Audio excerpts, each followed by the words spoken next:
I'm Jameson Detweiler, CEO and co-founder of Fantasmo Studios. We use mobile phones, all the sensors inside of them, and a little bit of magic to turn the world around you into a game. My co-founder, Ryan Measle, he's our CTO, one of my best friends from college, actually. So we were next door neighbors freshman year, and just kind of became really great friends and partners in lots of things throughout the years. So both of us went to Drexel University. Both of us stayed there to start PhDs. And we had this idea actually to use, when the iPhone first opened up as like a platform to be able to bring apps to it, and we saw there's a camera in there, there's a GPS, and there's lots of fun stuff that you can do with it. So we decided we wanted to build basically a game like Pokemon in real life. And we started to go down that route, and this is 5 years ago. I think it was the iPhone 3G when we started doing this, and so it became pretty clear pretty quickly that we weren't going to be able to do it. So he kept doing his PhD. I went off to start another company in Launch Rock. So I dropped out, which was absolutely the right choice. And did that. Went on to build that company in San Francisco. Sold at the beginning of last year. And at the time, Ryan was finishing his PhD.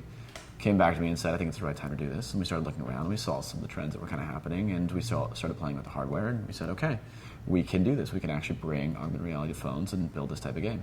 Project BLAM is just a little call it tech demo of what we're building and sort of the technology that we've got that powers the games that we want to build. So if you go right now to North Congress Street between 4th and 5th, you'll be able to use one of our iPads to look at the bank building right there, and you will see a bunch of sort of crazy pink gorillas climbing up the building and trying to destroy it, kind of like in Rampage. But unlike in Rampage where you're the creature, you're actually trying to stop them. So you can use the iPads to throw basically rubber balls at them, along with other people. So everybody sees the same thing, and they all get to play on the same map. And so it's sort of this multiplayer reverse Rampage game right in downtown Austin. We're here in San Antonio right now. I have kind of a history of doing a lot of marketing stuff at South by Southwest. When I started Launch Rock, we were here within I think like 2 months after we started, we came here. We did a whole competition for companies and had a lot of success.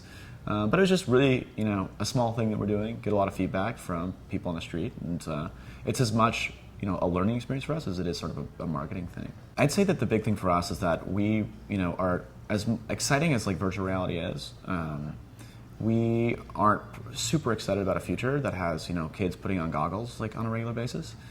And I think that the implications, sort of like what you can do with VR and AR and all that stuff there's a lot of ways you can go. What we want to do is be a part of, building experiences that bring people together, that bring people into the real world to interact, and help sort of like shape the direction this industry goes as a whole. I think it's inevitable that these things happen, but we want to make sure that it has a good cultural impact, and is something that brings people together in real space. We talk about what we do as integrated reality, really because, there's virtual reality is typically would be described as when you put a headset on, right? So you actually put a headset on, it covers you up, and it takes you out of the world completely.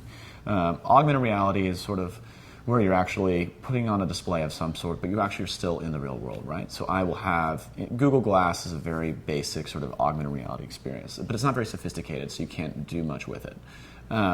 We talk about what we're building as integrated reality because what we're doing is we're taking augmented reality and sort of location and all sorts of things and building a layer on top of the world that millions or tens of millions of people can actually access and interact with. So you and I will end up seeing all the same things. We'll be able to interact with the same things, just like you can in Project BLAM, but at world scale. We will be working on, we have a game, a very large game actually that's in production, that we'll probably be testing toward the end of the year. Hoping to get sort of a full release in the US either at the end of the year or early next. And so it's actually kind of the game that we were sort of inspired to start this company with, which is sort of that Pokemon in real life style game. Yeah, it's called Blaminals. So not too many details out there yet, but if you go to blaminals.com, BLAMINALS, you can sign up for more info.